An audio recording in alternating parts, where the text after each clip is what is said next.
Ladies and gentlemen, welcome to the Draft Room. This is the NFL Draft Podcast on the Packernet Podcast Network. If you'd like to call in, the phone number here is 608-561-3243. Drop your questions, comments, concerns, drop your mocks, drop your... never mind. This isn't the After Dark show, so we'll keep it clean. Today, we continue on with cornerbacks. So this is going to work out quite well. I think today's Friday, cornerbacks. Tomorrow is Saturday. Safeties. Sunday, we'll do specialists because there'll be enough. We can look at the returners and then the top, kicker, punters, draft eligible, whatever. And then Monday, we do mock draft Monday. And then we move on. So... that should work out quite well. So, looking at the consensus board, and this is over at NFLMockDraftDatabase.com. Again, my site, NFL Draft Grades, will continue to use NFLMockDraftDatabase.com for as long as we have to. The goal will be, if we get enough people over there doing their own mock drafts, we'll have our own consensus board. You know what I mean? Or big boards. We'll have our own consensus board. So we won't need to poach, but this is a very good site. I remember I used to do this manually. I had a giant spreadsheet, and it took me forever to figure out how to do it. I would go and get big boards from all the different sites, and then you'd have to reformat it and clean it and do all this stuff because the names are all spelled differently. And then I had to learn how to do VLOOKUP, and this is before AI, so I had to type all this stuff in. I could copy and paste a little bit because you could find a formula somewhere, but you'd still have to tweak it for your own sheet. And I had a master sheet that had all this different stuff. It took forever. And then he built this website, and I was like, well, crap. I guess I don't need to... I kind of liked having my own because I could do some unique things with it, but it just wasn't worth it anymore because he was doing a lot of that work. So it's been very cool. I talked to the guy. I was like, hey man, if there's anything I could do to help you, whatever. And he's been very, very cool. So I'm always down to support the guy. He works very hard, built a very, very cool and helpful website for all of us, which I appreciate. Hoping I can do the same in a different vein. The goal isn't to take from his consensus board. That's kind of his thing. I'm trying to build other stuff, but similar to him, I want to build a cool resource for the draft people out there. But anyways, according to the consensus board over at NFL Mock Draft Database, we're looking at corners today.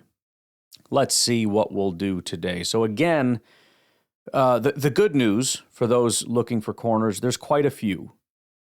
If we were to do sort of the top 9-ish, 10-ish, man, I feel like we need to do more because, I asked around for some different, holy cow. It's crazy because that would bring us, if we did the top 9, it would bring us out to, I think, D'Angelo Pons, who's at 60, which I guess is fine for now because, again, we'll be expanding this out. What I'll probably do after, I haven't quite figured it out yet, but what I might do after is kind of go back and I was stupidly not paying attention to what people we've covered, but might do a little bit of a roundup of making sure we have all the top 100 prospects because, that only gets us to 60, whereas we've gone well beyond 100 for other prospects where there just aren't as many. So maybe we will just go out to Pons today, but that leaves off guys like Igbinosun from Ohio State, Malik Muhammad, who I'm hearing a lot about, mostly because, I do the Packers stuff, and Packer fans have looked at different corners in and around that range, but also Julian Neal out of Arkansas.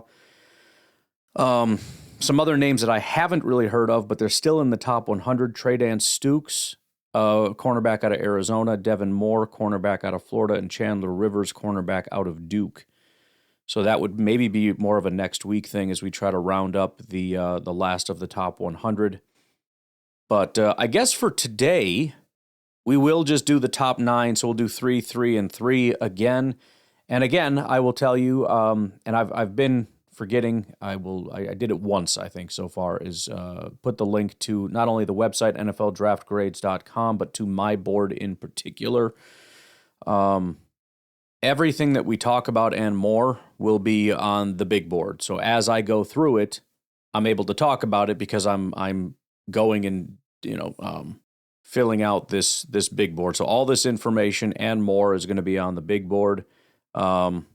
A lot of really good resources, their injury history, any red flags that they have, all that kind of stuff is going to be in there, what star recruit that they were, as well as any news and notes that I find will be added as we go along here. All right, let's get started with D'Angelo Pons, cornerback for Indiana. Strangely enough, there is an Angelo Pons who's a cornerback at Texas College. Be pretty hilarious if they were in any way related. You got Angelo and D'Angelo. Anywho, so it's a name that's actually come up quite a bit for Packer fans, but it's starting to diminish a little bit over time because of his size. And that's kind of the deal with him. So I kind of think he's going to start getting a little bit more hype as time goes on. PFF lists him at 5'9", 173. I don't have the official measurement in front of me. It's not super important. The bottom line is he is undersized. The reason I think he's going to start rising back up is because he's going to flash certain things and show certain things that people are going to see, and they're going to start saying, I don't care. For example, the number one thing you're going to hear about D'Angelo Pons when you hear about D'Angelo Pons is that he's a speedster. Extremely fast.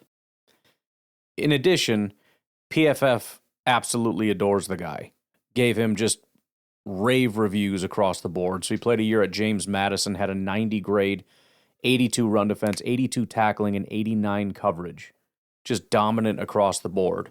Okay, small school, whatever. Transfers to Indiana. Does he get worse? Basically, no. 84 overall, 77 run defense, 79 tackling, 85 coverage. Second year at Indiana is his best year ever. 90 grade, 86 run defense, 85 tackling, 90 coverage. The career passer rating when targeted is a 54, which is what he had in his final year, a 53.5 passer rating when targeted. He allowed just 357 yards against him, 55 yards after the catch, 0 touchdowns, 2 interceptions, and 9 pass breakups. So I feel like there's only going to be 2 takes on D'Angelo Pons. Number 1, he's too small. Number 2, I don't care that he's small. He's a stud, and I want him. As far as his speed, it's worth noting he was a standout sprinter in Florida. He won state titles, 10.47 seconds in the 100-meter dash, 21.54 seconds in the 200-meter dash. That is championship-level speed. So obviously the combine hasn't happened yet, but the expectation is he'll be running in the 4.3s. 4.35, I think, is what Draft Buzz estimates that he will run. There is some talk that he ran a mock 40-yard dash, and it was like a 4.4, I guess. But the expectation, especially as a high-level sprinter, is that this dude, especially when he starts training for it, not just an impromptu thing, he starts training for the combine and whatnot, that he should crack 4.4 and get into the 4.3s pretty easily. So he's going to be a freakish speed guy. He plays well. He really, even, the other thing when you're that size, you got to worry about is injuries, and he really doesn't have any. He's played 3 full years, by the way, 700 snaps plus every single year. So, which is also impressive. I mean, he went to James Madison, was immediately a starter, and was immediately elite to the point that Indiana went and recruited him. He comes in his first year at Indiana, immediate starter, immediately elite, does that for 2 years, declares for the draft. No injuries, no setbacks, just comes in. He's been nothing but awesome since day one. He also, and again, this may not translate as well in the NFL, and I understand that, but he's obviously gone up against some really tough, big, strong receivers. He's had nothing but dominant run defense and tackling grades. You obviously have to worry about his size, there's no question. But on some level, the question is down to his ability. And so it kind of, like I said, it becomes sort of a pass-fail. If he fails, in other words, in your mind, his size is disqualifying, then you just take him off the board and you don't worry about it. If you believe that he can do the job, if you believe that despite his height and weight, obviously with speed that compensates a little bit for the the size. Force equals mass times acceleration, and this guy can accelerate. I think if you were looking for a comp, one of the comps that's out there is Nate Wiggins. Now, Nate Wiggins is 6'2", but he's 185, so he is undersized. He's also, pound for pound, 185 at 6'2" is pretty scrawny, but it's a relatively fair comparison. I still think you need to question the height as well at 5'9". So we'll see where he ends up. He's currently at consensus 60, so we're talking back of the second round. I want to look real quick because they also show his trending. That's about where he's been. He's actually trended up since, November he was outside of the top 100. He trended up to a peak of about 50, and now he's trending back down to 60. And I think, again, there was a lot of popularity, and then people started chiming in about he's way undersized, all that stuff, so it's kind of going back down. We'll see if that spikes back up after the combine when he starts blazing around and doing impressive stuff. But I think, this is probably a decent range for him. Next up, we got Mr. Keontae Scott, cornerback out of Miami.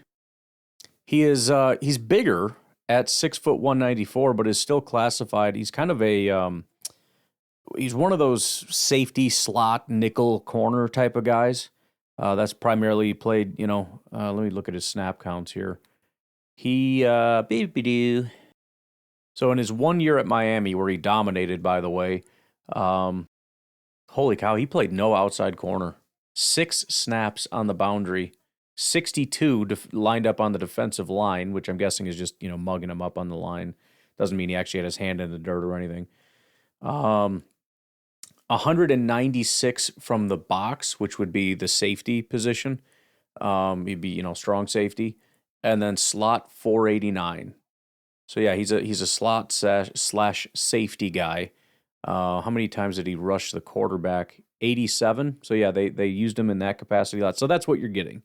A slot safety, versatile type of guy.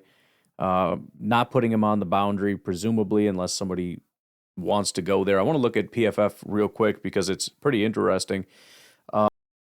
So his grades, and there's some stuff we'll get into.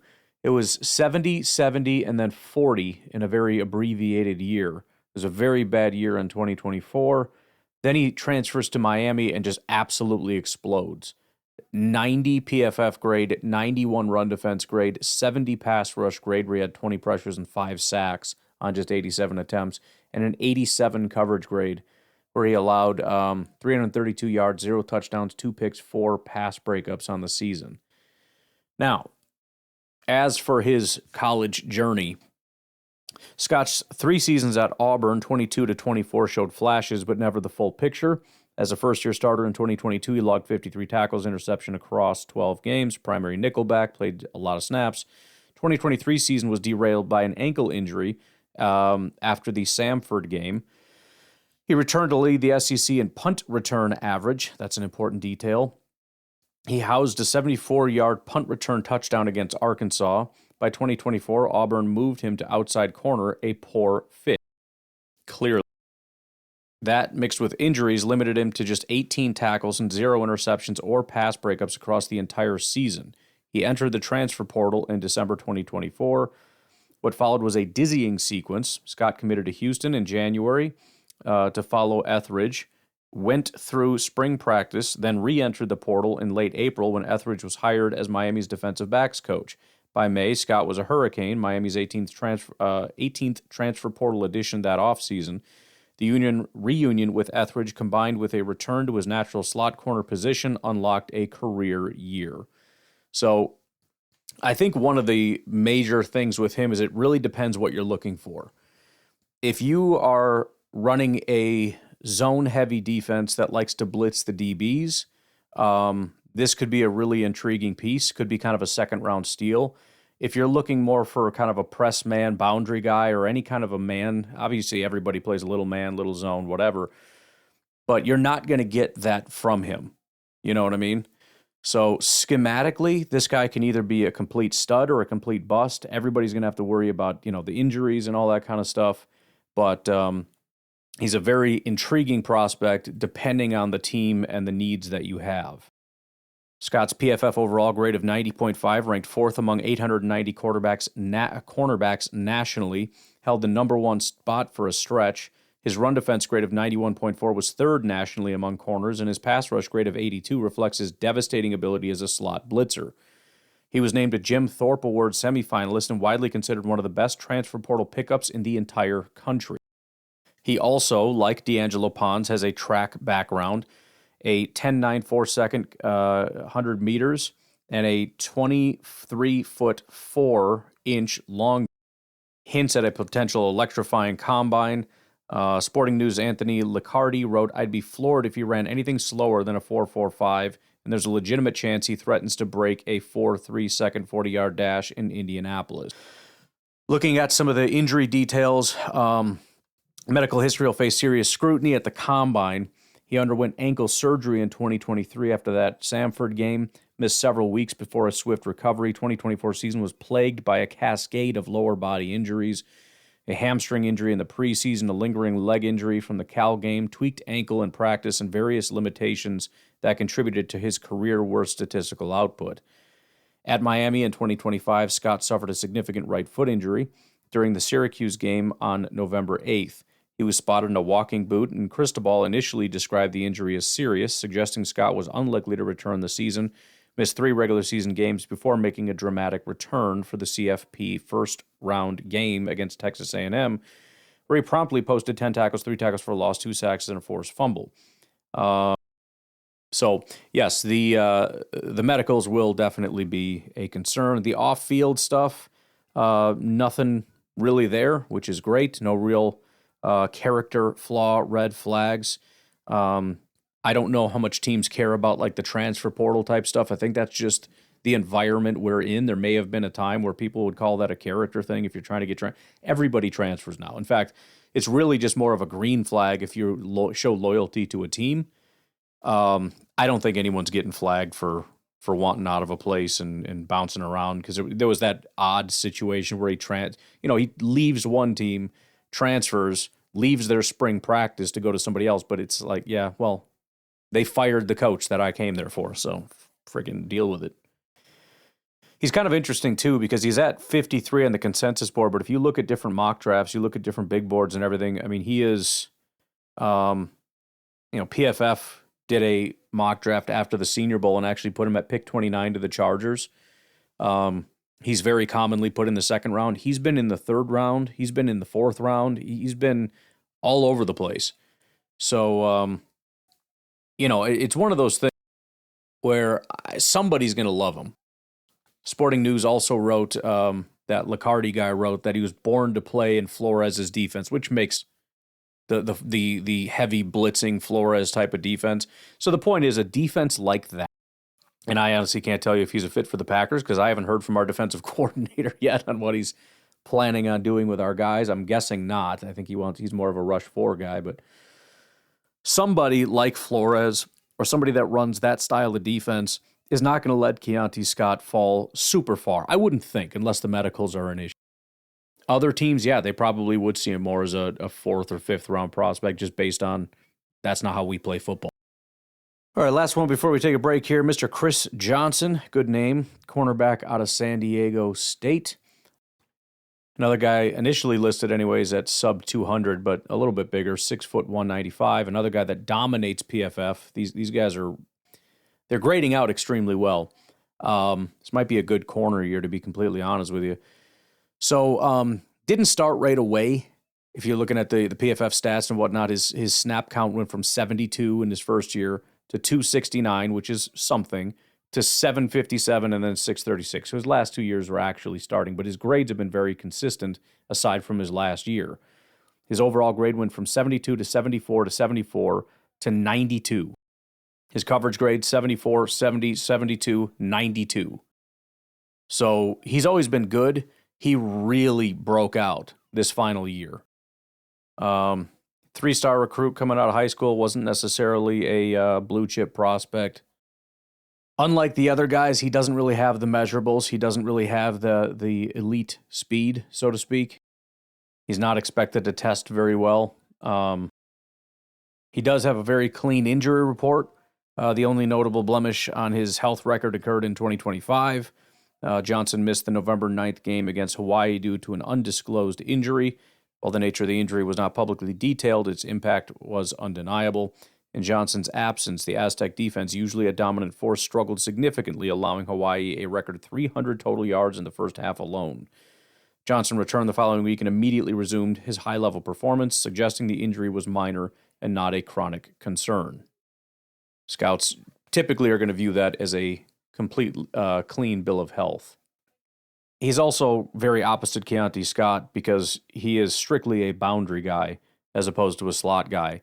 Not to say he can't, he just hasn't. And so there's that lack of versatility, which, again, I don't think is going to be massive. I mean, we're kind of scraping the bottom of the barrel trying to find some serious issues here, but not a super elite athlete, just a good football player.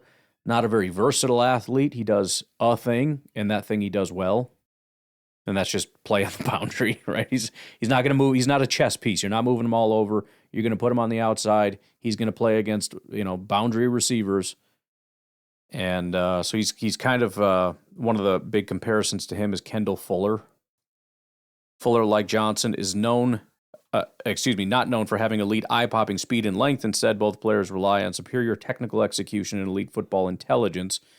Fuller has carved out a long and successful career by being one of the best zone coverage corners in the league, a specialist who understands spacing, leverage, and quarterback tendencies. Johnson shares this process-first approach, often appearing to be one step ahead of the wide receiver due to his preparation and anticipation.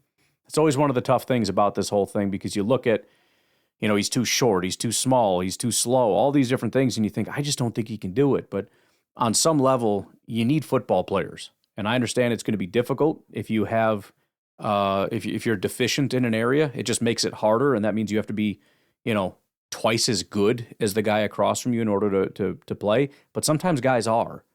Conversely, you got guys that are really tall and really fast and all these things, and they're just not good. So, a lot of evaluation is going to be needed. I mean, these are three really good college corners. San Diego State is not exactly playing the best of the best competition all the time, which can maybe hurt the evaluation a little bit. But again, all three of these guys were absolutely dominant on a week in, week out basis, and so it really just comes down to, okay, there's a couple things to keep an eye on schematically, size, speed, whatever.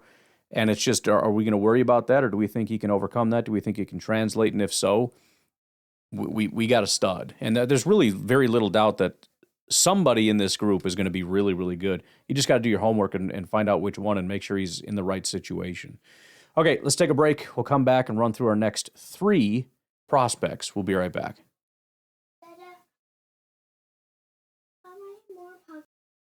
All right, moving on to Keith Abney II, cornerback out of Arizona State. He is just 2 spots ahead of Chris Johnson. He is at consensus 44 right now. Abney is another breakout guy, another guy that graded out extremely well. Didn't really play in 2023. 2024 was okay, graded in the 60s. And then 2025, 86 overall, 78 run defense, 88 tackling, 78 pass rush, which he didn't really do, and 85 coverage. He's 6'190", so again, kind of in that range that a lot of these guys are. No real big corners so far. He was a 3-star recruit out of Waxahachie High School in Waxahachie, Texas. His first year, he was basically just a special teamer. He played just 56 actual defensive snaps, but obviously being a special teamer is going to be solid and important as far as bringing you in, because that's something you're probably going to have to do in the pros anyways. Sophomore year is when he got his actual start. Immediately 861 snaps. Started all 14 games. 3 interceptions, 9 pass breakups. Helped Arizona State win the Big 12 championship, reached the first ever college football playoff. Big 12 title game performance was 4 tackles and a pick against Iowa State. It was his signature moment. Against BYU in November, he was targeted just once on 35 passing plays, allowed 0 completions. His 11 forced incompletions ranked 4th in the Big 12 via PFF. So that was his mid-year in 2024. In 2025, 12 starts, 44 tackles, only 2 missed tackles, 2 interceptions, 12 pass breakups, 2 forced fumbles, and a fumble recovery, plus a sack. And again, he only rushed the passer 6 times, so that's pretty impressive. 458 coverage snaps, not a single touchdown given up, the most of any FBS cornerback, the most snaps without a touchdown. 44.4% completion rate allowed, was elite among high-volume corners, earned All-American honors from PFF. PFSN CBI score, whatever that is, of 94.1, which is the 4th highest. I'll have to look into that. It looks like it's a Yahoo Sports stat. I don't know. We'll figure it out. Projected 4.46 40 from NFL Draft Buzz. Primarily an outside back, but probably a little bit more versatile than a lot of these other guys. He did play, man, zone. He played slot. He played boundary. So he at least has some experience in these things. No real major injuries, which is obviously great. That's a big red flag for a lot of these guys that you have to consider. You don't even have to worry about it with him. Obviously seen as a day 2 guy with some day 1 upside. Anything's possible, especially this early in the process, for him to pop up in the first round. So right now, early second round pick according to the consensus board. He's actually a speed skater. It's an interesting little note. 4 national roller skating championships and a national 300-meter record as a 13-year-old. The only potential flag here for him is going to be the penalties. He is a little grabby. 13 flags in 2 seasons. Obviously, if you feel like you need to grab, it means you're losing. So that's something a lot of people are going to be keeping an eye on. But otherwise, nothing super massive here. The primary comp for him has been Michael Carter. He projects right now as sort of a high floor CB2 or possibly a premium nickel. Wins with preparation technique, competitive fire rather than physical dominance. All right, next we got Colton Hood, another guy that's right in that same physical profile, 6 foot 195. Very similar in terms of good player that broke out in the final year. The transfers are pretty wild. Started off at Auburn, 44 snaps there, 70 coverage grade.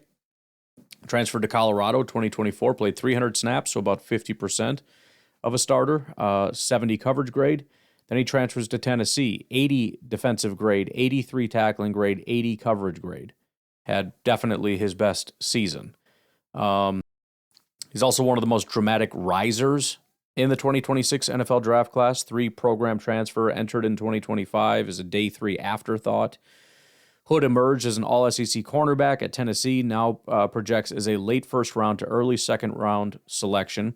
Mocked as high as 12 overall by NFL Network's Daniel Jeremiah. I don't know exactly how long ago that was, but just to give you an idea of how high he has risen. Press man dominance, Senior Bowl coronation, and rapid development arc have made him one of the most compelling defensive back prospects in the class and a cornerstone of the narrative that Tennessee could place 2 cornerbacks in round 1. In fact, I saw somebody recently. I have so many different things saved to look at for later. I don't know if it was on Twitter or a YouTube thing or something, but somebody did a mock draft, and they had a team taking both Tennessee cornerbacks, which they said something like, I think nobody has ever done it in terms of taking 2 guys at the same position from the same school, which is not impossible. You have Jermod McCoy, who we'll get to on the other side of the break, out of Tennessee, and then you got Colton Hood out of Tennessee. So it's pretty similar. I mean, we've got several of those. We had the running backs. Then we had somebody, I think it was the edge rushers. We had something like that too, where there's like a first rounder and a second rounder, or late first rounder. Some really good duos. So this is definitely the second of the 2 dominant duos. Part of his ascension, maybe just the fact that he's being overlooked. There we go. Good Lord. When you're playing across from a guy like Jermod McCoy, you don't maybe look as impressive. I don't know.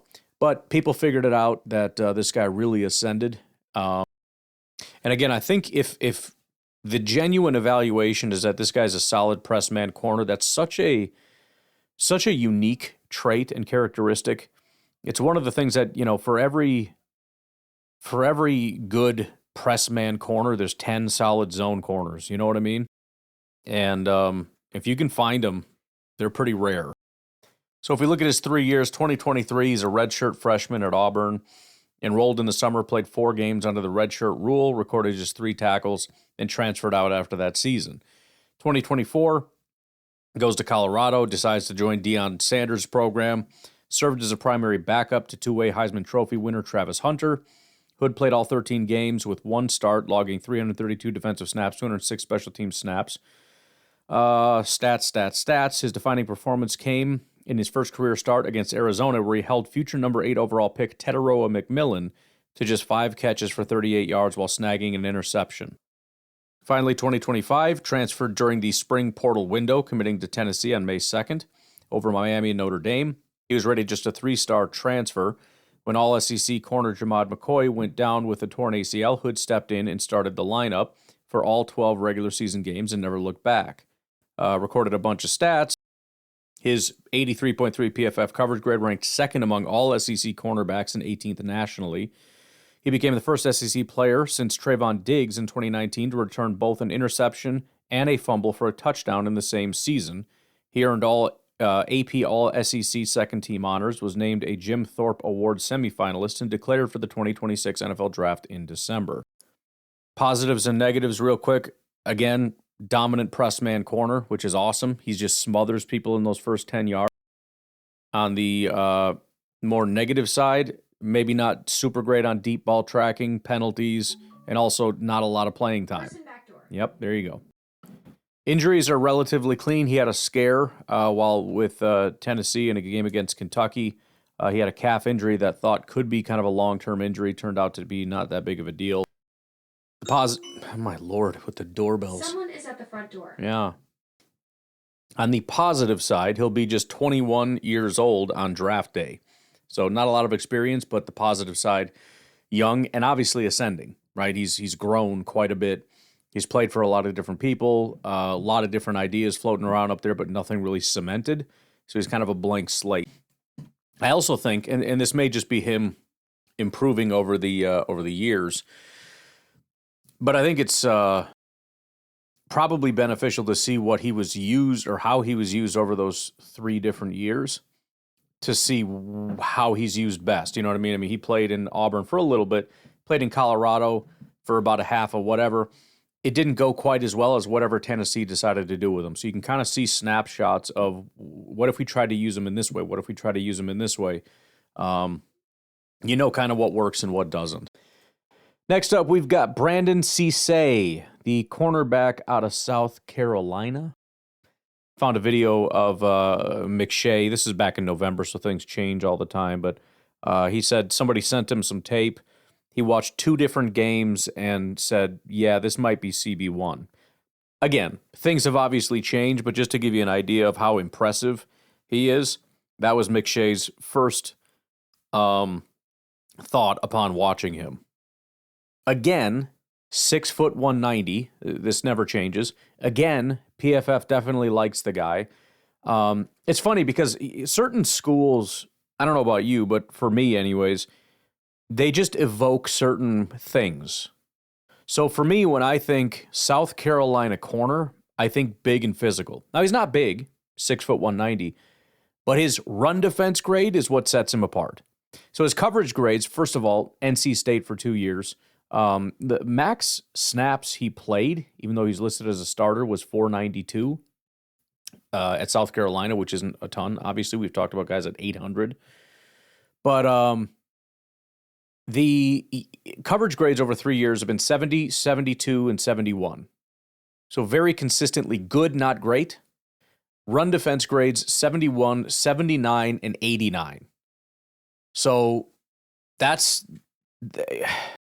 And again, not small, so I don't think there's necessarily an undersized thing here. We'll see what his official combine weigh-in is. But a good corner that you can trust in those areas, you got to like that.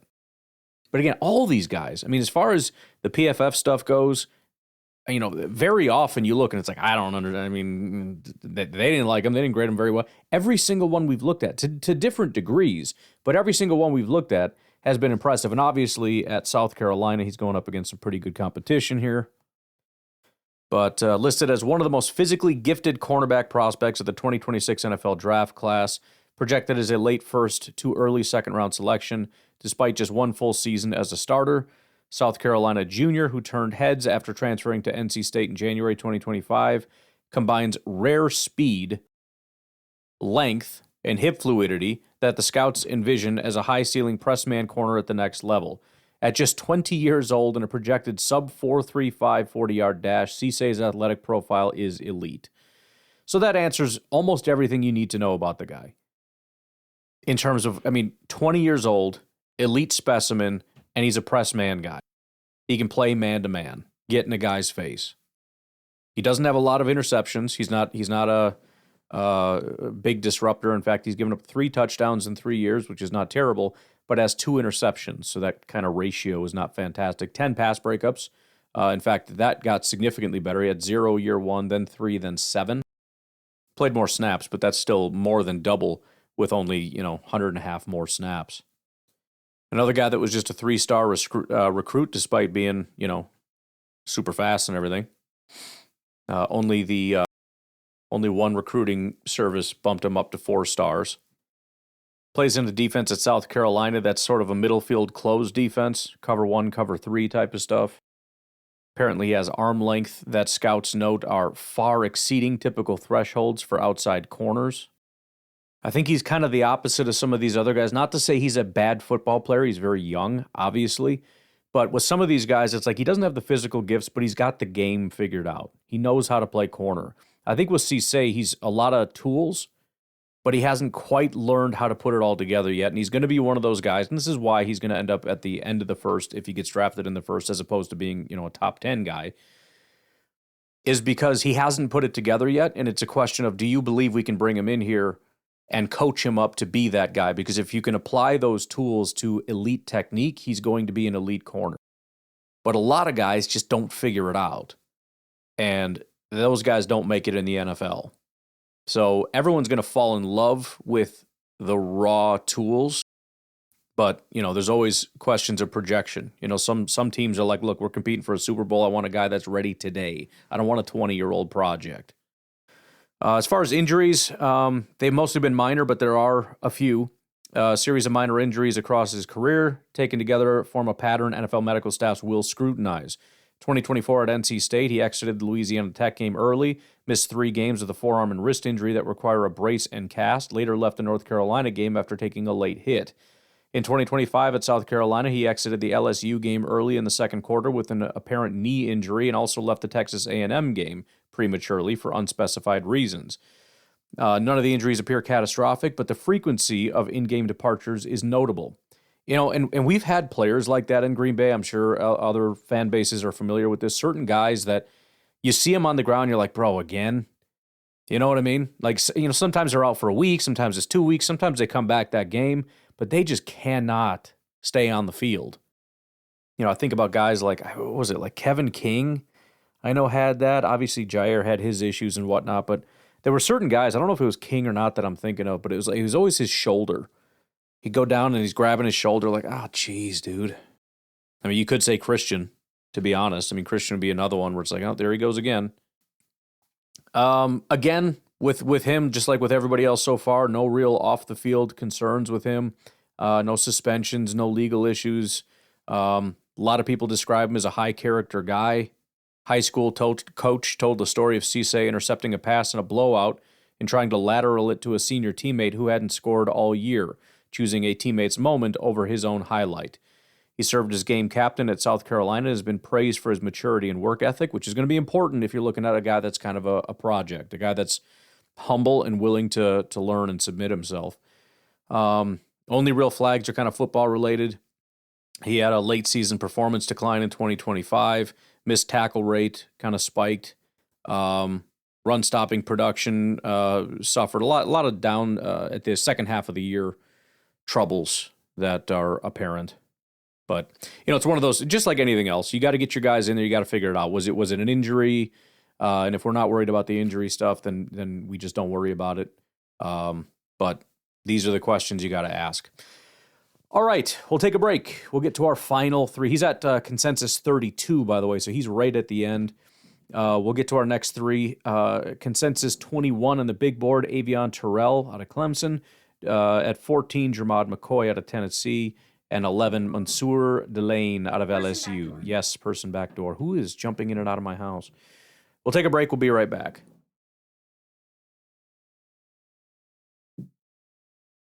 All right, getting into the elite tier now, the sort of lock first-round picks. First of all, Avion Terrell, cornerback out of Clemson.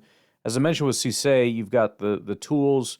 You may have to develop them. Avion Terrell is considered one of the more NFL-ready cornerbacks, plug-and-play type of guys. Good Lord. Someone is at the front door.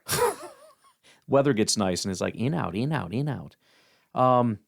The name, Avion Terrell, if Terrell sounds familiar, it should. He is the brother of Falcons cornerback A.J. Terrell. Obviously, very, very good corner. He's listed at 5'11", 180 unofficially. Again, PFF frickin' loves the guy. 76, 77, and 77 coverage grades. His pass rush grades, even though he only had 13 attempts, it was a 94. 13 attempts, he had 6 pressures and 3 sacks. His run defense grades, basically 70, 90, and 85. Overall grade, 77, 82, 84. Just a solid every year, every position, everything you need, he's got it. He allowed 340 yards. Did allow 3 touchdowns, no interceptions, 5 pass breakups, which is surprising for as good of a grade as he has. He is kind of known as a guy that's a little bit of a playmaker, but his pick numbers are not great. 2024 was his best. Interceptions and touchdowns, 2 interceptions, or interceptions and pass breakups. But the forced fumbles, I think, are the other factor here, where he has a bunch of those. So you mix that in with the picks and pass breakups, and he's a disruptive player. 4-star recruit out of Westlake High School in Atlanta, Georgia. He actually got an offer from Dabo Swinney from in high school when he was a freshman. He remarked that he didn't even offer Trevor Lawrence or Deshaun Watson that early. So clearly Clemson wanted him bad and early.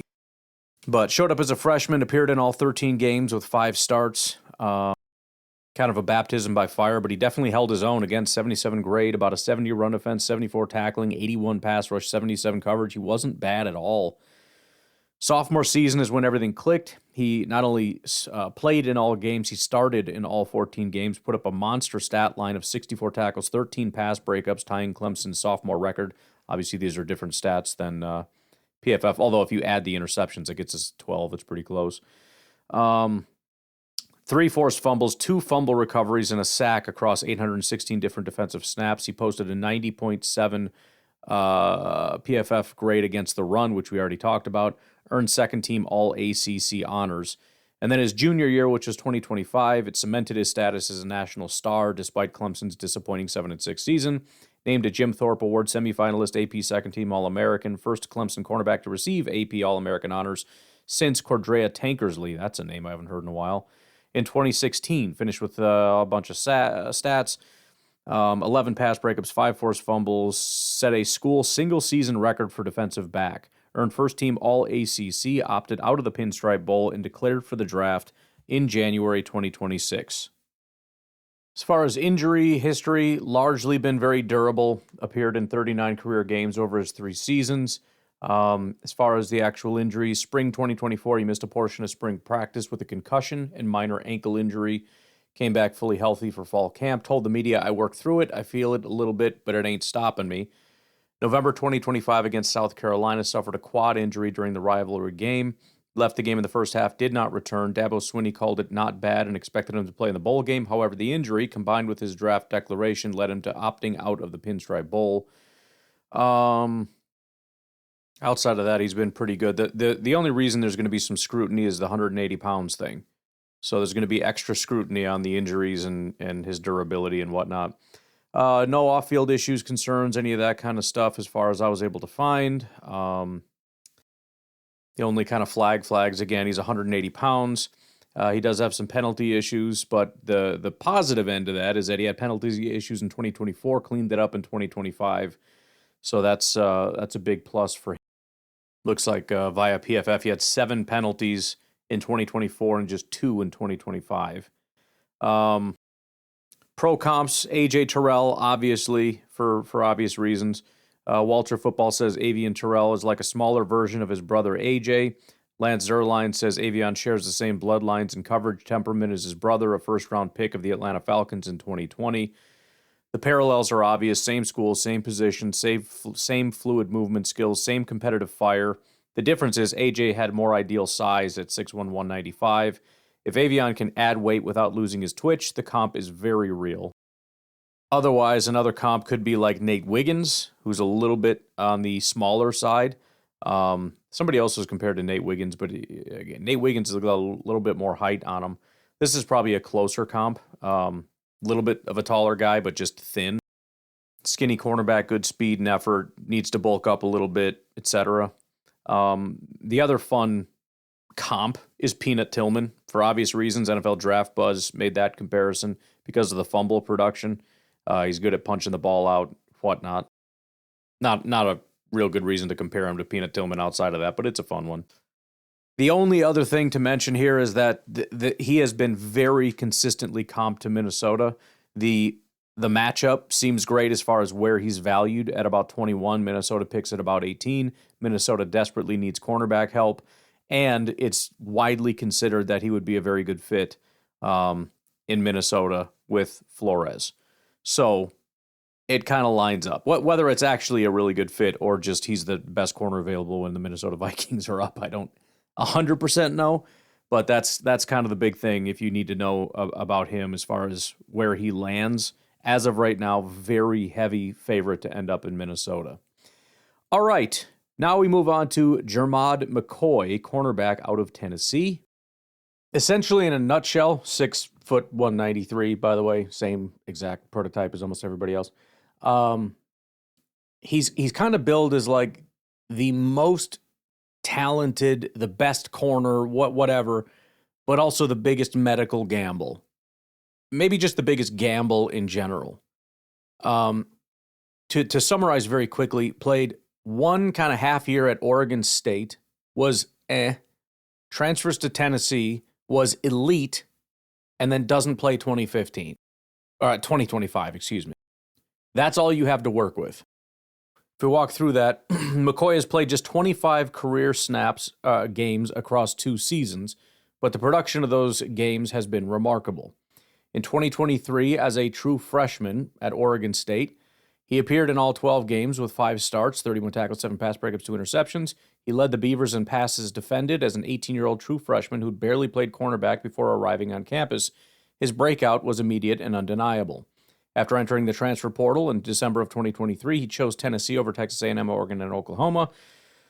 Became a day one starter, never left the field, starting all 13 games. His stat line, 44 tackles, 4 interceptions, 9 PBUs, 13 total passes defended, 640 snaps. PFF coverage grade of 89.6, so 90.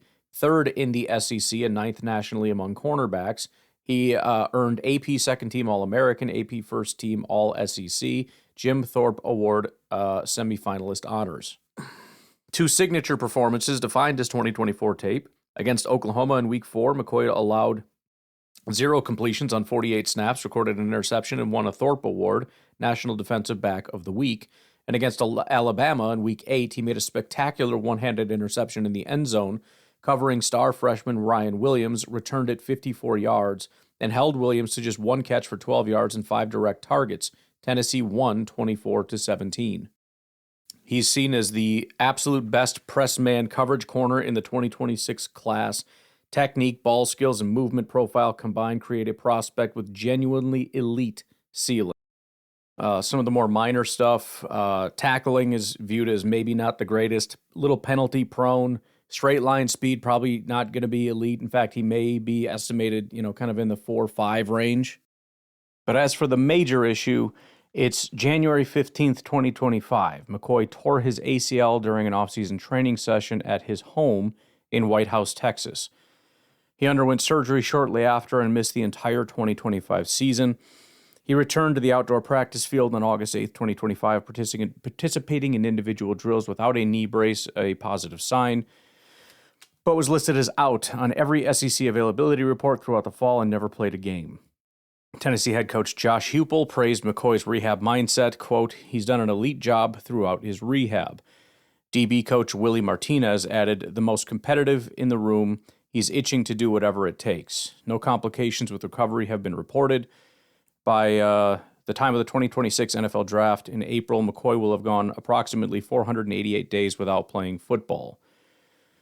So, no other issues outside of that, although he's only played, 1,000 snaps, which is, I don't know, a year and a half worth-ish. But that's major, you know what I mean? So medicals are going to be big, and the fact that you don't have a lot to go on, those are going to be the two major red flags or possibly question marks. And so it'll be interesting in terms of how people rank the corners, because it's very easy to go watch Jermod McCoy and say he's the best corner, for sure. But you still have to weigh the other factors. And right now, Mansour Delane out of LSU, who we'll talk about in a second, is 11th. Jermod McCoy is 14th. That's where the consensus board falls. But there's no question a team could absolutely take McCoy first, just based on his upside and elite skill set. It's also possible he ends up falling, and a guy like Terrell or whatever could go before him. So, anywho, we'll see how those medicals pan out at the combine. I'm sure teams that are in that range are gonna be all over that to see how that's going, and at that point, you make your decision. The other narrative that's kind of floating around, or a rumor or whatever, that you might want to keep an eye on is the question of whether he made some business decisions. There's some talk that he possibly could have returned. I don't know how loud or quiet those rumors are, but there's at least questions of whether he made some business decisions because, obviously he ended on a very high note in 2024. I'm guessing those aren't, because, as far as a recovery timeline, I don't think there would have been much time, if any. But that's the only other thing that I've seen. 20 years old, very young, very talented, et cetera, et cetera. Okay, finally, number 11, Mansour Delane, cornerback out of LSU. Once again, 6 foot 190, listed at 22 years old, so not extremely young. He's also a breakout guy. He was fine across all 4 years, 3 years at Virginia Tech. His first year was actually his best, and it is impressive that he basically started at least half the season, 400 snaps, 83 grade and 82 coverage grade as a rookie. The next 2 years at Virginia Tech, he was a full-time starter, but had 67 and 66 coverage grades. Then he transfers to LSU, dominant. 91 grade, 74 run defense, 76 tackling, and a 91 coverage grade. He allowed just 165 yards, 0 touchdowns, 2 picks, 7 pass breakups, 31.3 passer rating when targeted. About as elite of a season as you'll find. But let's dig in a little bit here. First of all, probably the safest pick, I think, is the way that's being framed. There's a lot of questions about a lot of the other guys. I would have some questions as far as just the 1 year, but even the fact that he was so good in 2022 also kind of eases a little bit of that. But 3-star recruit out of Archbishop Spalding High in Severn, Maryland. In his rookie year at Virginia Tech, named FWA a freshman All-American, 24/7 Sports True Freshman All-American, posted an 82 PFF grade, instant impact contributor. Next year at Virginia, 2023, started all 13 games, a bunch of stats. Production dipped as a pass deflection department, but he was a reliable starter. Played some snaps at safety due to secondary injuries. That could be part of the grade, I suppose. Virginia Tech asked him to be versatile and complied, sometimes at the expense of individual numbers. Then his junior year, he started 12 games, put up a bunch of stats. His 4 interceptions led the team and ranked 3rd in the ACC and had 7 pass breakups, 11 total passes defended. So from a statistical standpoint, people kind of get excited about it. However, he did give up 7 touchdowns and 570 yards, which is really not very good. 34 receptions. He gave up 14 at LSU. So the 66 grade kind of reflects that. The good was good, but the bad was pretty bad. But still, I think a lot of people point to this as a very good year and probably propelled him to LSU, if we're being honest. Earned third-team All-ACC honors. Senior year, transformative season, started 11 games. This is at LSU. Sat out a Western Kentucky game with a core injury, put up a 91 PFF coverage grade, fourth nationally, first in the SEC, holding opponents to just a 37.1% completion rate, 26.7 passer rating, best among Power 4 cornerbacks, 0 touchdowns, and just 13 receptions for 147 yards. We looked at a lot of that already. 13 passes defended, which is second in the SEC, and 10 run stops. Named unanimous All-American, AP, FWAA, Sporting News, Walter Camp, AFCA, First Team All-SEC, and Jim Thorpe Award finalist. He became one of just 14 unanimous All-Americans in LSU history, joining Patrick Peterson, Morris Claiborne, Grant Delpit, Joe Burrow, and Jamar Chase on that list. Was not called for a single penalty, not one, all season. So very clean football player. Also, the pedigree is a big part of it coming out of LSU. They've had a long track record of DBs coming out of there, for a very long time. So that's part of it. He's got there's a long lineage of LSU players doing very well. He is phenomenal in that. Played very well, very clean with no penalties. Stats are fantastic. Gave up no no passes, no yards, no touchdowns, and had a bunch of hand-on-ball production. One of the most technically refined press man corners to enter the draft. Uses controlled two-hand jab, blah, blah, blah. His 2025 numbers are absurd. 358 coverage snaps, allowed just 13 receptions. Quarterback simply stopped looking at his side of the field. He was targeted on only 9.8% of pass plays. When they did throw at him, he didn't miss. 0 dropped interceptions in 2025. Elite ball skills, 8 career interceptions, 27 pass breakups, 35 total passes defended, 4 forced fumbles across 4 seasons. Proven ball hawk with outstanding vertical athleticism. The 0 penalties in 2025 is basically unheard of. Very scheme versatile, comfortable in press man, off man, zone match, cover 2, cover 4. He's experienced at boundary corner, field corner, and in the slot. Also played some snaps at safety during his Virginia Tech career. Sports Info Solutions projects him as capable contributing on special teams as a gunner or jammer. Football IQ allows him to process route concepts quickly and transition between threats. He is a former wrestler, so there's a lot of physicality, and actually his run defense grades, although not elite, have always been solid. A lot of corners have bad run defense. So even having a 60, 70, whatever, is actually really good. He's got 80, 71, 75, 74. So he's always been solid. His tackling grades have been solid. So yeah, he despite being 190, he is very physical. Again, wrestling background, willing to come downhill against the run. By the way, wrestling, it's unusual. Usually you see that with defensive linemen will have wrestling and it works to their advantage. It's kind of cool to think of a corner with a wrestling background because, if you're talking about wrapping up and bringing a guy down, I think as far as high school sports go, it's hard to beat wrestling. A couple pro comps, Quinion Mitchell and Darius Slay are kind of the 2 top ones. The Mitchell comp is especially apt. Both were kind of under-recruited, transferred their way into bigger programs, and dominated in a single breakout season. The only other really interesting note here that and if you're an Ohio State fan, you probably recognize the name. He has a brother. His name is Fahim. So Fahim Delane.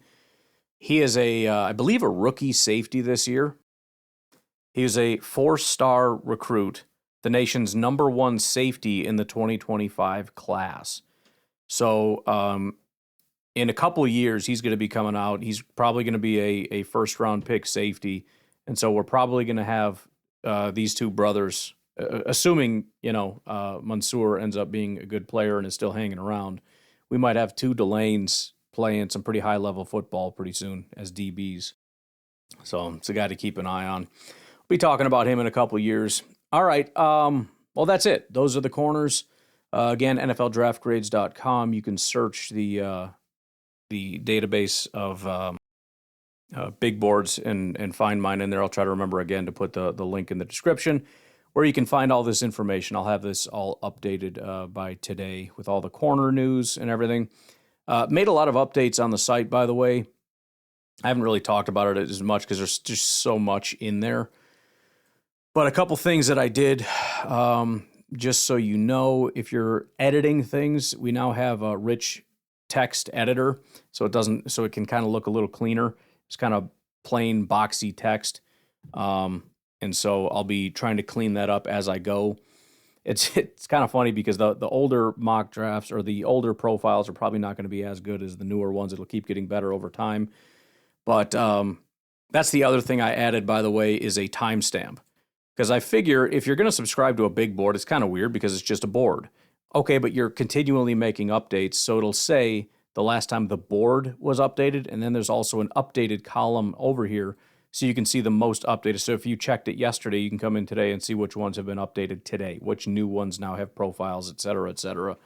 Any new updates as far as news, you'll be able to check those and look at some new news or whatever the case may be. So there's also another thing that I added on here because, I imported every single prospect. So there's, close to 1,000 prospects. Obviously, not all of them have any news in them. So I don't want people just clicking in here and being like, there's nothing in here. So there's two things. First of all, there's lightly highlighted if it is filled out, and it's just white if it's not filled out. There's also just a little toggle here for scouted only. That'll just clean it up for you so that it doesn't show the full board. It just shows which are available. So those things will be available to anybody that creates a board and anybody that is a subscriber to the board. Again, to try to keep this thing a little bit cleaner and provide as much as I possibly can to make this the coolest tool in the history of draft boards. All right, I'm going to get out of here. You all have a good rest of your day. I will talk to you tonight, tomorrow, whatever. Have a good one. Bye-bye.